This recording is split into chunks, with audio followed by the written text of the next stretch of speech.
Hi, hello and welcome in this session about digital marketing. I will introduce myself really quickly. I'm Herman Maes, I'm a marketing strategist at digital agency Interacto. I'm also a tech blogger already since 2002. I'm teaching at Thomas More and at Hasselt. So for today, what's on the menu? Digital marketing. How was it in the past? What's the current status? What's the future maybe? Some strategies, B2B, B2C, and something really important that you don't forget. So we will start with Digital Marketing 101. We will see what's the current status of digital marketing. But before that, we go to the past. So in the past, before the digital landscapes, before social media, the internet, websites, we had marketing.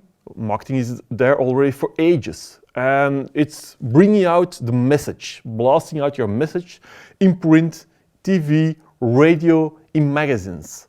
And that was really difficult to target. So it was really a broad audience. You couldn't measure everything really in the right format.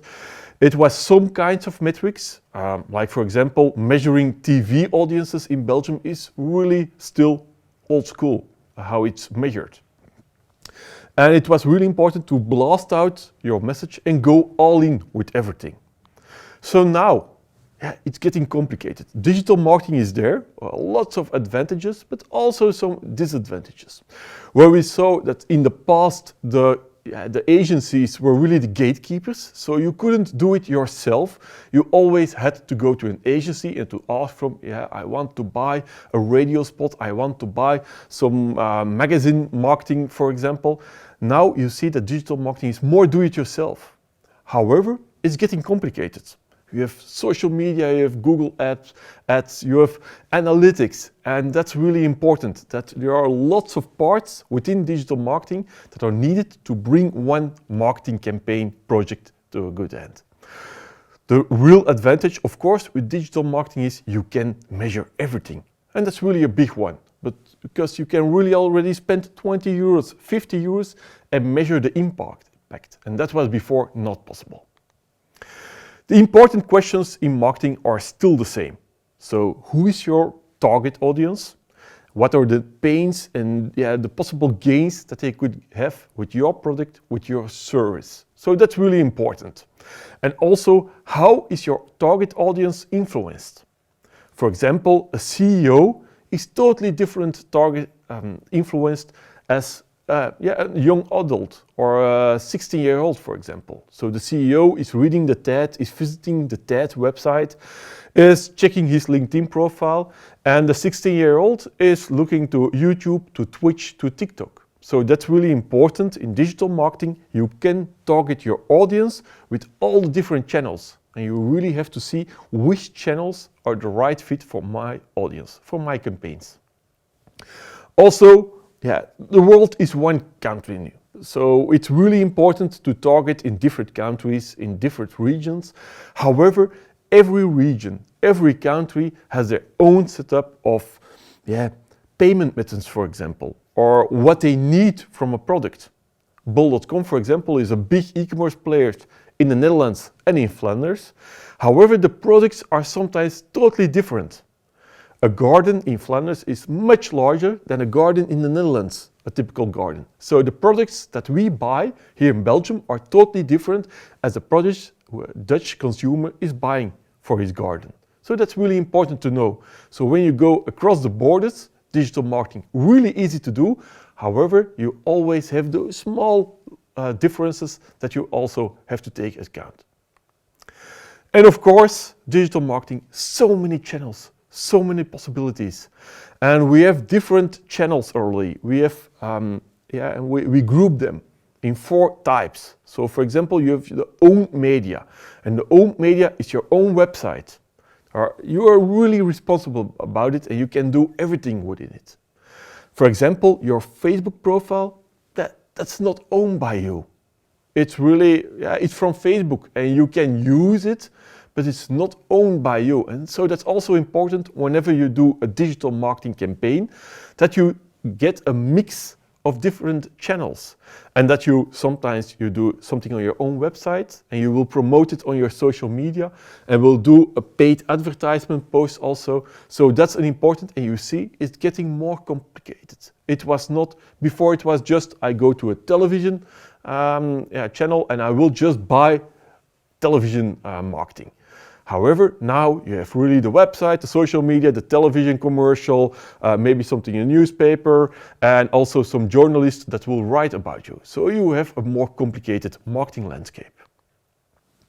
Okay, and which strategies can we use? Of course, digital marketing, it's all based on typical marketing strategies. However, with digital, we have some new ways of doing marketing projects and to get more results. One of those strategies that's being used a lot is the HubSpot inbound marketing philosophy. So that's really an inbound marketing way, a strategy to attract people to your website, to give them something, for example, a white paper, a webinar or something, a demo where they can play with for themselves, and to ask something in return. For example, an email address. And that email address can be used later on to really nurture the person, to use marketing automation, to bring the right message to the right person at the right time. And that's really inbound marketing. That's typically used in B2B, where there are longer sales cycles and where it's not just some small product that the consumer wants to buy and he buys it and okay, next. No, that's really used in longer sales cycles. And later on in this session, I will talk about the difficulties with B2B and B2C marketing and how it's sometimes totally different. This is nice in theory, this inbound marketing. However, how is it used in real life? Then you get something like this. So we have social media channels, we have advertising channels. We will bring people to our website and we'll bring them to a landing page. We will ask something from our visitors, an email address, for example. And with that, we will send them emails, targeted emails with more information for them. And this is a whole landscape where all the different tools are working together. At the end, what do you want? You want a conversion. You want to sell something, or you want the person to talk with your salespersons and that they can create an offer for them. So you see, it's not just digital marketing, it's easy, we will do some social media and that's it. No, it's a whole landscape now. And that's important because you see that the typical marketing person is now specializing in some parts of that marketing landscape. And it's really difficult to really know everything, from social media to advertising to analytics to landing pages to UX to conversion optimization. That's really difficult now in digital marketing. So we see more and more specialization because it's so complicated at the moment. And important to know is, marketing. Marketing is not alone anymore. It's not just the marketing team that has a budget and that will do something and that's it. No. Marketing will have to work together with all the different departments in a company. So for example, HR, they want to recruit new employees. What do they have to do? They will launch marketing campaigns together with marketing to attract new people to hire them. For example, sales, they want to work together with marketing to do specific sales campaigns, to bring prospects even deeper into the company and to sell them something. We have customer support. Customer support has every day new complaints or new questions from prospects and existing clients. That is really useful, that knowledge to be used in marketing campaigns. So marketing will have to talk with customer support. And we'll see that marketing is more now incorporated into a company. And it's not just a room with some people or doing something on social media. No, it's really, you have to work together as one company. And that you see really, for example, with a website and a web shop. So for example, I have a web shop and I do really a superb marketing campaign and it's everywhere. Everybody's talking about the campaign and everybody's going to our web shop. When the web shop isn't working as you promise, you won't sell a lot. So marketing can do a lot in front of the web shop and can attract people to the web shop. However, marketing will also have to work together with the technical people of the web shop to see that everything is working, that the payment methods are working, that the right payment method, for example, for a specific country is available on the web shop. Otherwise, it won't give any results from all your marketing campaigns. And so marketing will also need to help the technical team to uplift the web shop and to remove all the friction that is on the web shop.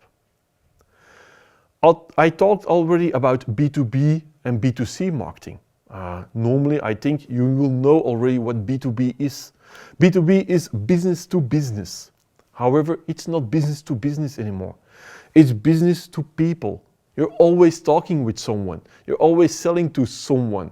So it's not anymore that you're just selling something to a company. No, you're selling something to a person. So that's really important.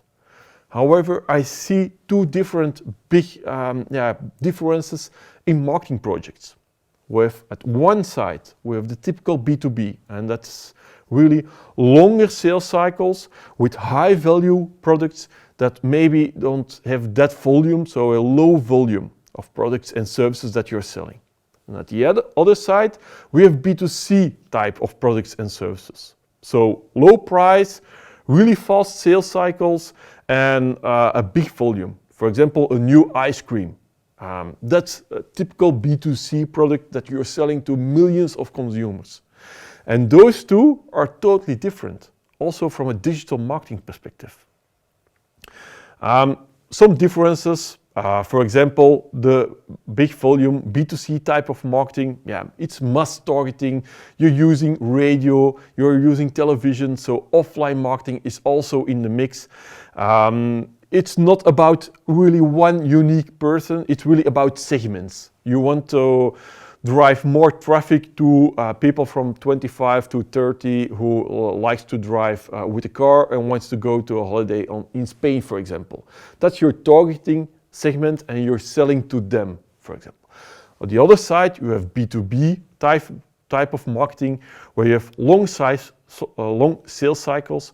You have more than one decision maker. So it could be that you're selling something to one person, but you have to first enter a company through another level within the company, for example. Quality is more important than the quantity. So it could be that you're only doing marketing to attract maybe 100 leads in a year, but that's more important because you know we have to sell 10 projects and we have a successful year. So it's totally different with a big volume. And of course, with your marketing tooling in digital marketing, it's also totally different.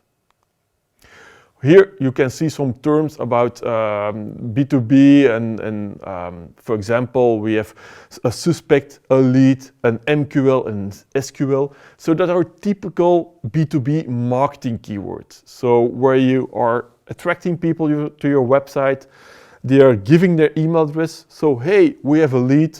Marketing is saying, yeah, it's a good one. It's from the right company. He has the right job function, for example. We call him a marketing qualified lead. Marketing is saying, yeah, that's a good one. We will give him to the sales department. And also the sales department is saying, yeah, indeed, he wants to do a project. He has the budget. He wants to move forward. So I will call him a sales qualified lead. So, and you see that B2B marketing is talking about this kind of keywords, about leads, MQLs, SQLs, where we have in B2C marketing, we just have suspects, persons on a target audience, and we have customers. When we are selling a new ice cream, we are not talking about an MQL and a sales qualified lead. No, we just talk about a customer. So that's an important one. And of course, within those B2B marketing projects, we can measure everything. It's a lower volume, so that's really easy in those type of projects to really calculate everything. To say we need to sell 10 projects of 100,000 euro, so we have to attract that many SQLs, we have to attract that many MQLs, so you can measure everything in a company. So whenever you're working in digital marketing, always think about, is it a short sales cycle, big volume, or it's the longer sales cycle where you really sell something high value and where you have to do a mind switch because the marketing is also totally different. The channels are different, the measurement is different. So you see, with one digital marketing, it doesn't exist. At the end of this session, I want to say one thing, and don't forget it ever when you're doing marketing. Likes do not pay the bills. It's really sales that pays the bills. So that's really important. So even as a marketing person, it's really fun that you have a social media profile, you have an Instagram account with millions of followers. That can be really fun, but when you don't sell anything on your web shop, your company won't make any return. So that's really important. So also the mindset of marketing should be, we should help the company to get results.